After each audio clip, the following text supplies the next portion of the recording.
de Jesus estar no meu barco não significa que eu não enfrentarei tempestades. O fato de eu andar com Deus, de eu ter Deus na minha vida, não significa que eu não passarei por lutas, não significa que eu não passarei por dificuldades, não significa que eu não passarei por desafios, amados irmãos. Muito pelo contrário, meus queridos irmãos, não existe vida cristã sem tempestades. Não existe vida cristã sem lutas. E quanto maior for o nosso crescimento em Deus, maior serão as tempestades que nós enfrentaremos. Quanto maior for o nosso crescimento no Senhor, maiores serão as lutas que nós enfrentaremos. Porque cada um luta, meus irmãos, no nível em que está. Quando nós estamos no nível pequeno, as nossas lutas também vêm no nível pequeno. Mas à medida que nós vamos crescendo, as lutas que vêm, que advêm sobre as nossas vidas, elas crescem conosco. Então as lutas crescem conosco, meus irmãos. Então não existe vida cristã sem lutas. Aleluia! Não vai existir um dia que nós vamos poder falar assim, não. Aqui, enquanto estivermos aqui na terra, não vai ter um dia que nós vamos poder falar, não. Agora já lutei lá minha parte, lutei. Daqui em diante, eu já não vou ter mais lutas daqui em diante. É só já pronto, viver à sombra da bananeira, viver descansado. Não existe isso. Aleluia. Porque as lutas, amados irmãos, elas têm a sua função nas nossas vidas. Amém? As lutas, elas vêm, meus irmãos, para provar e aperfeiçoar a nossa fé.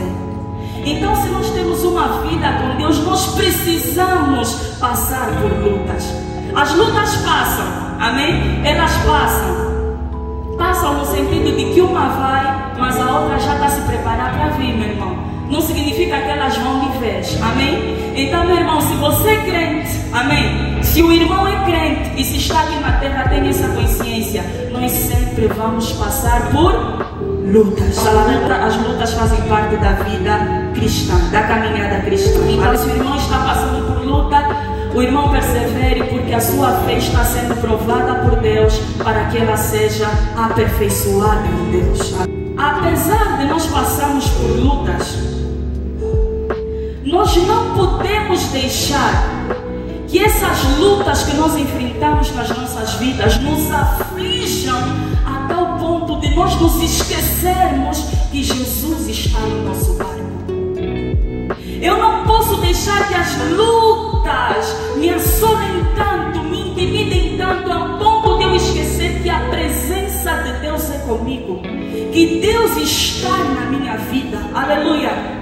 Por isso é que quando os discípulos temeram, a primeira coisa que Jesus fez quando Jesus despertou foi lhes perguntar: mas vocês estão com medo por quê? Por que vocês temem, homens de pouca fé? Em outras palavras, Jesus estava lhes falando: mas vocês estão a temer o quê? Estão a assustar o quê se eu estou aqui? Aleluia! Então nós não podemos, amados irmãos, de modo nenhum nos esquecer que Jesus está conosco. Não importa se Ele está de pé, não importa se Ele está dormindo, não importa se Ele está falando ou se Ele está fazendo silêncio. O mais importante é que Jesus está conosco. E só a presença dEle nas nossas vidas, meus irmãos, é uma garantia que a vitória será certa em nome de Jesus. Independentemente da luta que vier para nos assolar, se Jesus está conosco, nós já podemos ter a certeza: é só uma fase, essa luta vai passar. Ainda que Ele esteja fazendo silêncio agora, daqui a pouco Ele se levanta e com poder